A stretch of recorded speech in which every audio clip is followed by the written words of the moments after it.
Nintendo Switch here in for repair. I've left it on the back burner for a bit because it's most probably knackered and can't be fixed. But we should give it a go. Apparently blue screen, which usually means CPU problem, but we shall take a look anyway. Let's get apart.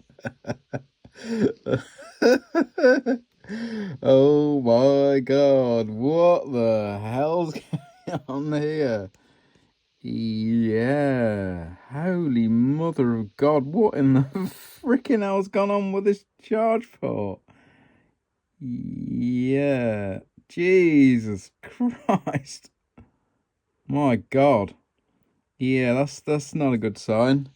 That is definitely not a good sign. My God. Yeah. What the hell are we letting ourselves in for here?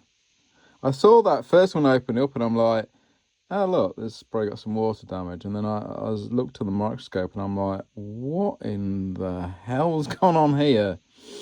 Right, yeah, that's not good. Yeah, I think that shield's been took off as well.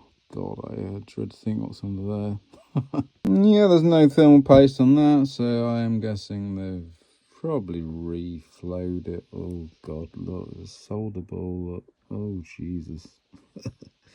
I have got to guess it's probably 99.9% dead. Wow. Just wow. Someone's done some maximum fuckery with this thing, I tell you. Holy crap. I don't think they've ripped any pads, but I'm going to clean it up and see. What a mess. That's cleaned up now.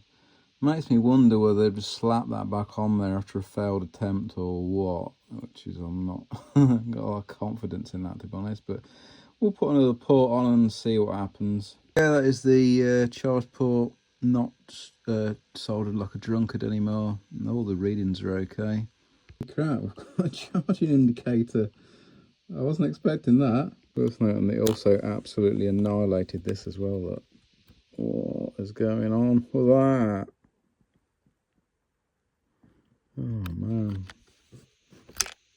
Well, we're on, just testing it. One thing I've noticed is the speaker on this side don't work for some reason. That side works, the other side doesn't. That'll be why. I just realised it's not even connected, it's snapped off. Look. Oh, let's get that soldered as well in a second. This connector up here is a bit mashed up, so we'll see what we can do with that in a minute. Then we get a heatsink compound put on there again, and then we can start putting it back together again. Right, so I've replaced the connector on that, and now we are just putting the thermal paste on this before we put this back on. I think they did reflow the CPU because if you when I was doing the port, you could see all the flux boiling underneath it. So yeah, not good. And while we're at it, look, those solder balls need to come out of there. Crying out loud, this damn thing. Right, so yeah, I've done that, and now I've put all the thermal compound on there, resoldered the speaker as well, and we are all good. Luckily in the stash we've got a load of dead ones here, so I can use parts of these. There we go.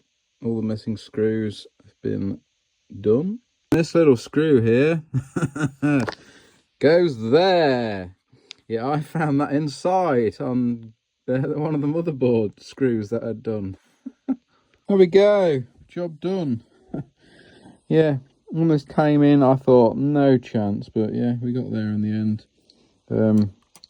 From the flux that came out from under the memory and the CPU, it looks like they've tried to reflow it, but luckily I don't think they used enough temperature to do it, so it's not actually done anything.